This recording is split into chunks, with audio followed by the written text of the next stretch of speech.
Welcome to the Real Estate Pros Show, where we interview real estate investing professionals from coast to coast, as well as the service providers that serve the real estate investing industry. Our goal is simple: share what's working now to help you improve and scale your business to the next level and meet the pros that can help you get there.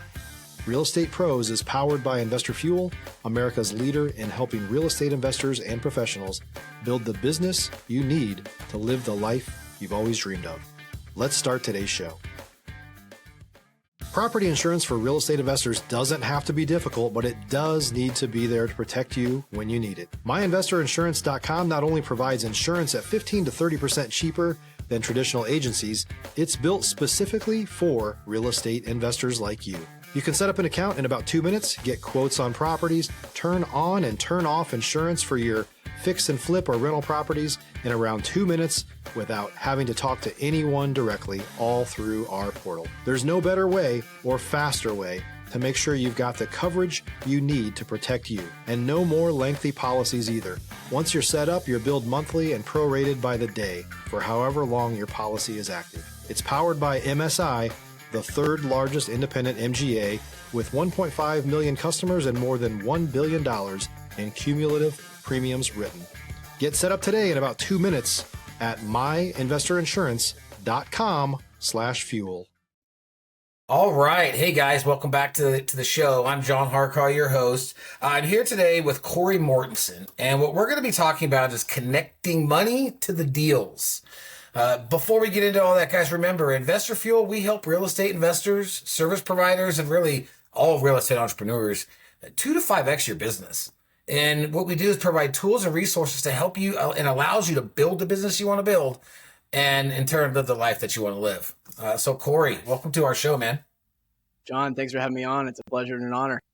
Yes, yeah, I'm looking forward to our talk. We talked a little bit off air, but I definitely want to learn more about the connecting, money to deals, because that's some issues a lot of people have. But before we get into that stuff and get into the weeds, tell our folks a little bit about you, right? Where you're from, how you got into real estate, really what got you here. Sure. So I am from Lubbock, Texas. Texas Tech is out there in West Texas. Grew up there, went to college at Texas Tech, and graduated with finance with a cohort in focus on commercial real estate investments and analysis. And so shortly following graduation, moved to Austin, Texas, and started my career in real estate as a commercial real estate appraiser for Travis County, which is the main county for the city of Austin in that area. That was great. That taught me a lot about valuation, and I wanted something a little bit more out of my goals, right? I wanted to focus on the investments and be on the investment side of things. So I transitioned into brokerage, moved to a retail focused brokerage, where that gave me great exposure and skills with developing a pipeline for both properties and investors, learning how to talk their talk and come to their level and talk about deals, structure deals, and work transactions.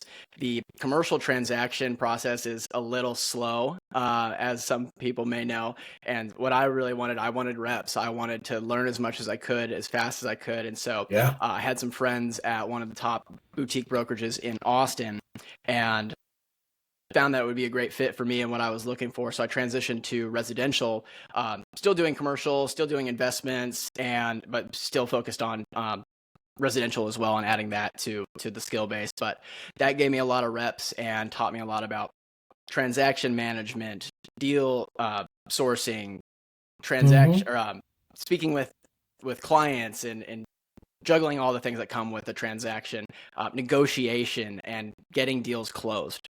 So that was really valuable. And all the skills that I had learned in my career and in the years leading up to me launching 19 Holdings, everything was with that end goal in mind. I always wanted to be an investor. I always wanted to know how to analyze deals and be a successful real estate entrepreneur, real estate investor. And that everything led me to confidently launch 19 Holdings in 2021.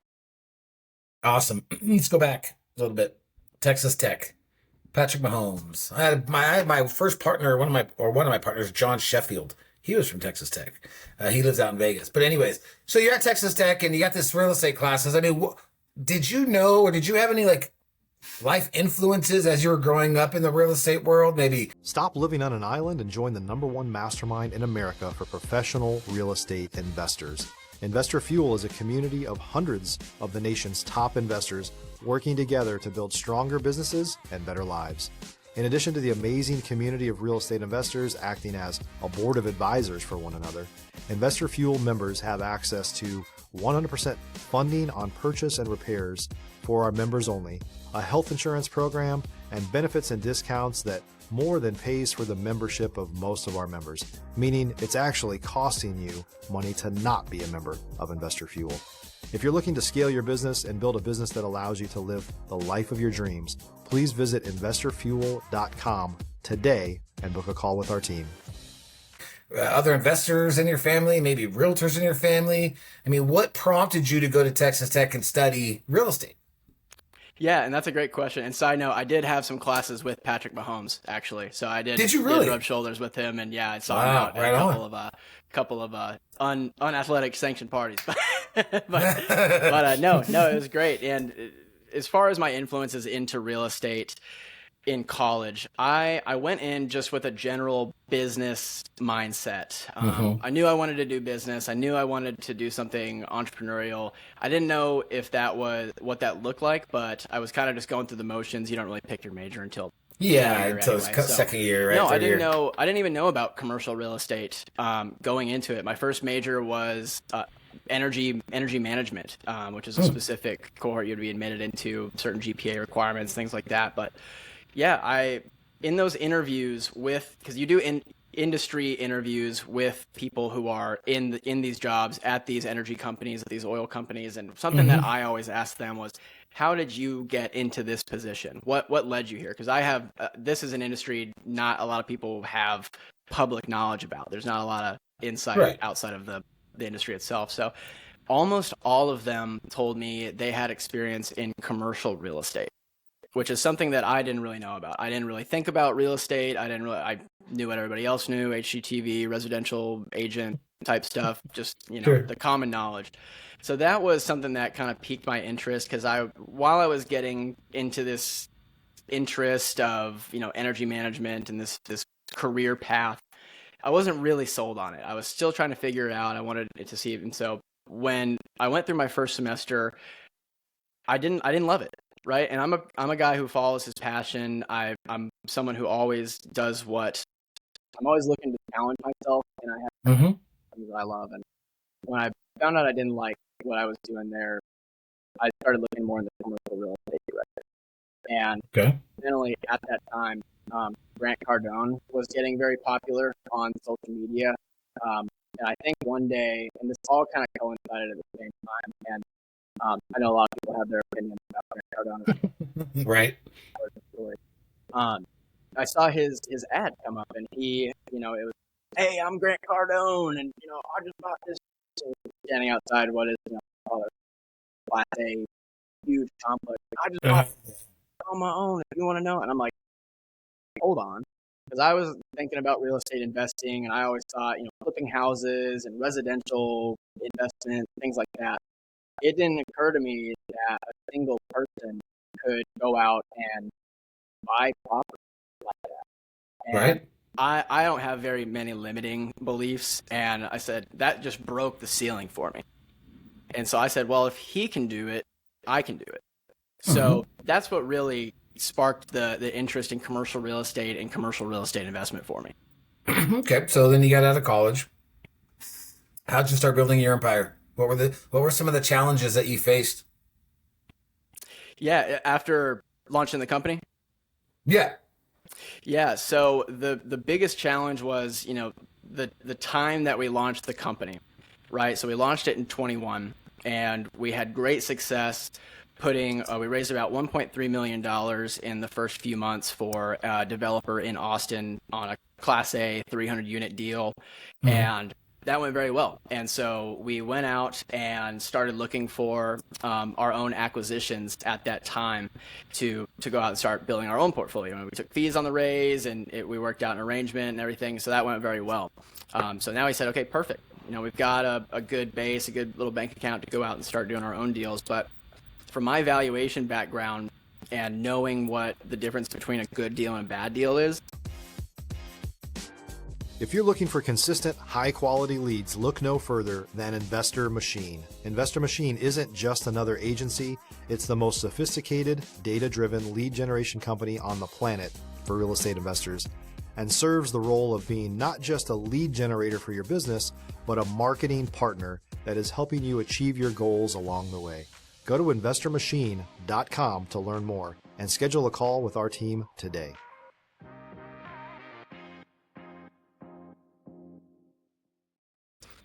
That provided the greatest challenge for us at that time, because as we all know, post-COVID, 21 all the way through mid-23 really was the biggest appreciation and jump in real estate prices. I'm not one to chase prices, and from my time in negotiation and looking at how experience in residential sales and things like that, I can see how fast these things rise. But to me, there's an underlying valuation as an investor that you have to stick to and be very strict on. And so I was never, especially when I'm raising other people's capital, right? Right. It's a totally different ballgame and something I take extremely seriously. And so I was never going to put myself or my investors in a situation where anyone is going to risk losing sleep, right? Down to work hard, down for challenges. Good idea. But we got to buy a deal right. And I knew what that looked like. And every deal that came on the market in that year and a half after we completed that initial raise was nothing penciled.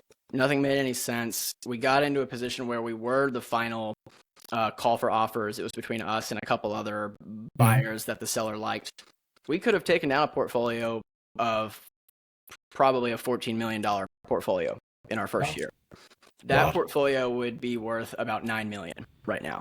So that, while it was disappointing not to get our deal in that first launch, I am more proud of the fact that we knew what to say no to than to be so eager to get a portfolio started that we are now a failing company and be in a similar position where a lot of syndicators unfortunately are, and other investors unfortunately are, because they were buying deals with these lofty assumptions, these high rent growth and low cap rate, low debt, all this stuff. And now we're in the position, 3-4 years later, where we're seeing a lot of the repercussions of that. What are the pros, and I don't know how much residential real estate investing you did, but what are the pros of investing in residential versus or commercial versus residential? Yeah, so when I was in the commercial real estate appraisal, my mentor, the reason I took the job was, one, to learn the valuation and the appraisal process. I knew that would be extremely valuable. But the chief appraiser for the county, he was a connection that I had made while at Texas Tech, and he let me know. He said he really believed in me. He saw my entrepreneurial spirit. He saw what I was doing at Texas Tech and a couple of the side businesses that I had started, and we just kind of hit it off there. And I was interested in his experience in real estate, his knowledge in both appraisal, commercial real estate, and he did some investing himself. So, he let me know that was going to be something that he could teach me. And my first year there, I was, constantly looking at residential real estate deals in Austin and saying, hey, is this a good deal? And that's where I really started getting some reps on how to approach real estate investments. So I did start analyzing practical real estate investments out of the classroom, because the classroom I was doing a lot of textbook and institutional style underwriting for commercial, but I still hadn't gathered enough knowledge or learned about the syndication model.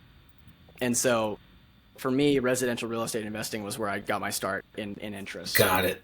Okay. That is a big advantage for anybody looking to get started. I have my interest in commercial real estate for different reasons than why residential real estate is a good investment. Both are good investments. It's truly dependent on what you prefer in your investment style, your risk tolerance, what do you really want out of it, because truly there's a lot more variety in the residential side than there is the commercial side. There's different things you can do in both, and it just really depends. But for me, why I chose commercial real estate is because of it's tried and true. It's a larger asset. It doesn't fluctuate as much. It's not so dependent on even quarterly market cycles that residential is much, much more prone to. If you're a new or newer real estate investor looking to launch or grow your real estate investing business, please check out Investor Fuel Club. It's a coaching community, but unlike anything you've ever seen before. And you can actually partner with members of our mastermind from coast to coast on deals right in your market. There's no better opportunity to build a consistent business than to literally partner with pros to help you avoid costly mistakes, avoid the need for capital to do deals, and help you eliminate your fears as you're starting your business. Learn more about Investor Fuel Club at investorfuel.com/club. And you've got economies of scale, especially in multifamily. Whereas if you want to purchase, 50 homes, that's 50 loans, that's 50 properties, that's 50 areas, that's 50 different tenants and geographic locations. And so for me, it was always about scale. I wanted to grow something big. I wanted to be a, quote unquote mogul. And the way that I saw that and the advantages of commercial real estate just lended itself to me in that respect. And so that's why I chose commercial over residential. To answer the question in short, there's not a best investment.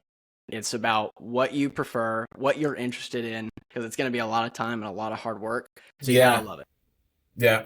I mean, that's with anything. It's you gotta find your, like I said, your passion, right? Yeah, you find what you want to go after and really put your energy into that. So where does your business at now? What does your business look like now? I mean, what are you holding? Like how many portfolio? Just give us an idea of what's going on in your world today. Yeah. So my business right now looks like we are fully scaling our investor platform. The name of the game is to let more investors know about us. We've really tapped out on our wonderful network of investors and people who have been so trusting in us and in our portfolio and what deals we brought to them. And we keep going back to them, and they've referred us a lot of people, but it's kind of come to that point where, and I'll give you an example. Last week I was calling on an investor for a deal that we had available, and he's invested with us multiple times, and he said, "Man, I can't give you any more. You have all my money. I've invested everything I got with you guys in your deals." So, and that was kind of becoming a common response. And so I've been pivoting to, instead of looking for deal flow and other operators and acquisitions, into finding more investors, because between myself and my other trusted partners, the deal flow is really not the issue. It's how much capital we can get on the sidelines ready to go for these deals. So I've been leaning much more into social media, connecting with investors. I'm relaunching my podcast, and which I started in 23, and just being more of a thought leader and trying to get more focused on the brand and getting that out there to be a better known name, and hopefully bring more investors into these investments that we have. What do you think is the main reason, or some of the things made you so successful to putting yourself in a situation like that where the guy says, "You have all my money"? Like what things make you better than the next person that they're not giving their money to? Yeah, that's a great question. And because there's been so much growth in this space, especially syndication, that has become a much more household term in the industry, whereas that was a very little known strategy 5 and especially 10 years ago. So explain syndication to our audience real fast, just in case they don't understand what it is. Yeah, so syndication is pretty simple in that, so I am the person that knows and understands real estate. So I'm going to be the sponsor, which is the technical term, or the general partner. And there's generally two parts to a syndication investment. There's the general partner and the limited partner, the GP and the LP. So the GP is the person who's going to go run the business plan. He finds the deal, sources the deal, does all the due diligence, and you are the investor. You're the LP. So I'm going to go to you, Mr. Investor, and say, "Hey, I've got this deal. This is completely passive on your end. I know you're a busy guy. You're a professional. You may have your other business that you're solely focused on, but you want to diversify. You've got cash hanging out in a bank account or a retirement account. We can do better. This is the returns that we're offering. This is the structure. Does this investment work for you?" And assuming you say yes, you say, "Great." You sign up, and we do that with anywhere from 5 to 30 investors on average for a lot of our deals, and that's syndication. So we pull money from investors to go out and acquire these large commercial properties, whereas ourselves individually couldn't go and do that, which is the necessity for the syndication model. Yeah. Awesome. Okay, so but going back to your question of what differentiates my company from others and myself from others and why I've been successful in this space, that really just goes to my experience and how I can pitch a deal, how I can talk about a deal. There's other capital raisers out there and better marketers than I, and they can get investors very easily. However, the quality of the investments that they're pitching can waver. I know and trust that my experience to vet a deal is almost 100%. You can't guarantee anything, but I know through all my experience, I'm going to deliver the best quality than anybody else. And that's been proven time and time again. And investors, they're smart. These are a lot of times accredited investors. These are high net worth individuals. They've worked hard and learned a lot through their time to understand how to look at these. And so through building relationships and earning their trust, through showing them deals and just spending time with them, that's where the success comes from. And having the expertise, having the knowledge to back, not just talk the talk, but walk the walk. Yeah, no, and that's huge. Let's say there's folks that want to, well, actually, before we get into that, let's talk about what our topic was: connecting money to deals, right?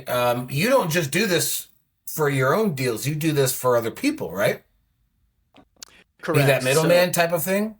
Correct. So while I look at deals on my own for my own company, like I mentioned earlier, other people have very successful deal flow, and I really like the off-market side of things. I don't look at a whole lot of on-market deals. I will sometimes, especially if there's nothing else to look at or the off-market stuff just isn't coming that week. But yeah, the relationships that I have formed, they have such solid deal flow that these are the same deals that I would be pitching if I had found them. So got it. That it has to pass my test. It's not just any deal, every deal that somebody random has. It's people that I've known for years, trust, and they have an amazing track record behind them. So pairing the capital is something that I have just kind of found my niche for. It wasn't my original plan, but I've always been a very adaptable, flexible, and someone who is able to pivot very quickly and structure deals to where everybody's happy. Because it could take a lot of time for me with everything else that comes with running a business to source investors and acquisitions. That's a tough couple of plates to juggle. So yeah, very true. Focused on recently, and it's kind of come in waves. It's acquisitions now and this quarter, and then investors that quarter. But yeah, leveraging the partnerships is something that I have learned is a strength of mine and my business. Other people will spend lots of time just focusing on their deals while their investors' capital is sitting, and investors don't wait for the operator. They don't wait for one person. They have money to deploy. They know they got to get it out fast and put it to work. So that's what I've leveraged and found as a more of an ancillary business service that I offer on top of everything else. Well, yeah, I mean, if you can, provide value to other folks, I mean, that's what it's all about, right? So let's say someone wants to get into this to your world, right? What kind of advice would you give them as far as, maybe first steps to take, things to do, study, read, whatever? Yeah, there's so much more information out there now than even 5 years ago when I was in school and learning about this stuff. Well, not 5 years ago, but 8 years ago, and even 2 years ago. I mean, the amount of public information for investing has grown tremendously. Oh yeah, it's huge. AI is something that we've leaned into. So asking ChatGPT questions, just basic questions, it'll give you an outline. I almost use ChatGPT as my new Google these days. It just gives better, more accurate, quicker, more succinct results. But if you're looking for stuff to look into, Joe Fairless's Best Ever Syndication book, I believe is the title. He's also a Texas Tech guy, I found out. Oh, is he? He is that book is the Bible for what I do. It is a step-by-step template for getting into my space and doing what I do. It tells you everything you need to do to get loaded up on your company, investors, building a platform, marketing, what to say, things like that. My website, 19holdings.com, has a lot of educational content that's free, downloadable. We even have a glossary on there. It's a dictionary for common real estate terms, investing terms, syndication terms, and things like that for investors. Or just give me a call. Reach out to me. I'm very passionate about this. There's not a whole lot that I don't know, and if I don't, I know someone that does. So shoot me a message, shoot me an email. I'd be happy to help out any way I can. Okay. And then, I was going to ask, what is the best way to get a hold of you? But obviously you just said that. And what I'll do is, I think you sent me some of your contact information and whatnot. So I'll put those in the show notes, your links and all the stuff. So that way folks can get a hold of you. Any last words or advice, pearls of wisdom, things you want to share with our audience that maybe they need to know? Yeah, I mean, I can talk about this stuff all day, and I would love to go into deeper detail on really anything and everything. But last good bit of advice for anybody out there who's looking to get into commercial real estate investing: there's no limiting beliefs allowed here. I mean, if you have a limiting belief, it's going to hold you back so much and take you a lot longer to progress in this field. You have to be confident, you have to be knowledgeable, you have to know what you're talking about. Just get reps. Find somebody who's in the space and find a mentor. That's the biggest thing. If you want to know how to get a mentor, find someone who is in the position that you want to be in. Find out more about their business. Spend time. It's going to take maybe a handful of tries, and you might have to get some introduction. Gotta be creative in front of them. Find out what a weakness is in their business. What is something that you do very well that can fit into the work?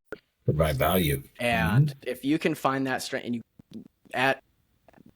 give it to them for free, say, hey, I see this in your business. I really love everything you're doing. I do this. I've created this for you. If it's interesting, I would love to give it to you or work for you for free in exchange for just, spending some time together on calls so that I can help you with this and your business so that I can learn more from you and your business. Yeah. Always lead with value. Always lead with value, right? What can you provide? Cory, man, you dropped a lot of good stuff, and we probably could talk about this if we didn't have a time restriction for hours. But guys, I hope you guys really enjoyed what he talked about. If you want to get a hold of him, if you want to, discuss that, all those notes will be in all the links will be in the show notes, so you guys can find them there. Cory, I really appreciate your time, and guys, I hope everybody enjoyed this episode as much as I did, and we'll look forward to seeing you guys on the next one. Cheers. John, thank you. It was an honor. Thank you, buddy. Thanks for joining us for today's Real Estate Pros Show. You can learn more about the amazing benefits of the Investor Fuel Mastermind community, including surrounding yourself with hundreds of other rock stars, 100% financing for your deals, and members-only discounts from vendors you're likely already using that, as a member of Investor Fuel, will save you more than the cost of your membership. Visit investorfuel.com to learn more. If you're interested in joining us as a guest of this show, please visit investorfuel.com/pros to apply. You can also check the show notes for access to free resources, how to get access to world-class lead generation, and much more. Don't forget to subscribe so you never miss another episode. Have a great day. We'll see you on the next show.